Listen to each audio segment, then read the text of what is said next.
Malang Prodi Ilmu Komunikasi NIM 04865789. Di sini saya akan mengambil tema saring sebelum sharing. Tema ini saya pilih karena saat ini media sosial telah menjadi bagian yang tidak terpisahkan dari kehidupan.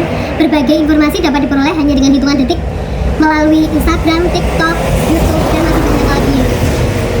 Namun, di balik kemudahan tersebut terdapat tantangan besar, yaitu maraknya penyebaran berita hoax yang dapat menyesatkan masyarakat dan memicu konflik untuk memengaruhi cara berpikir generasi remaja. Melihat dari komunitas komunikasi yang tidak hanya memberikan informasi, tetapi juga mampu membangun kesadaran dan keterampilan manusia dalam menilai informasi yang mereka terima setiap harinya. Tujuan dari program ini adalah untuk meningkatkan literasi digital remaja agar mereka mampu mengenali ciri-ciri hoax, melakukan penelitian fakta, serta menggunakan media sosial dengan bijak.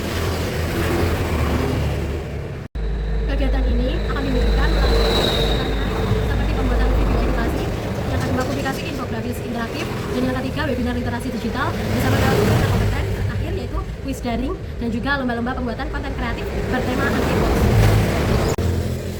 Dengan cara ini, proses edukasi tidak hanya bersifat informatif, tetapi juga menyenangkan dan melibatkan partisipasi aktif dari berbagai peserta.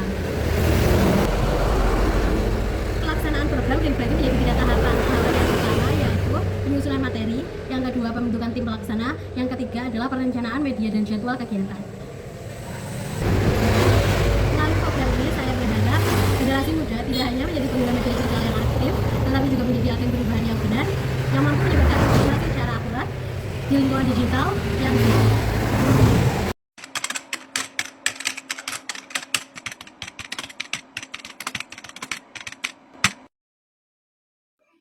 Before you leave.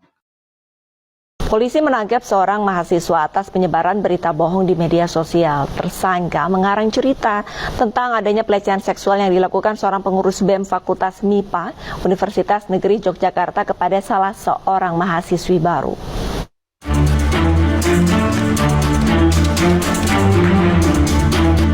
Mahasiswa berinisial RAN ini ditangkap tim reserse kriminal khusus Polda DIY akibat perbuatannya menyebarkan cerita bohong yang viral di media sosial.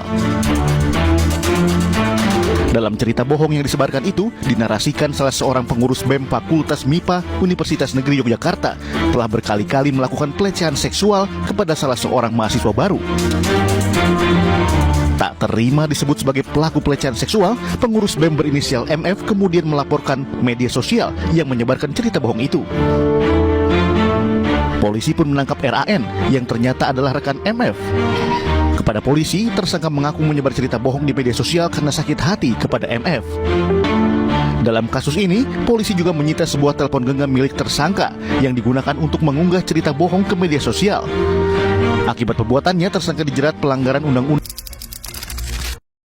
Maraknya kasus bullying. Lembaga Indonesia Data Digital Around the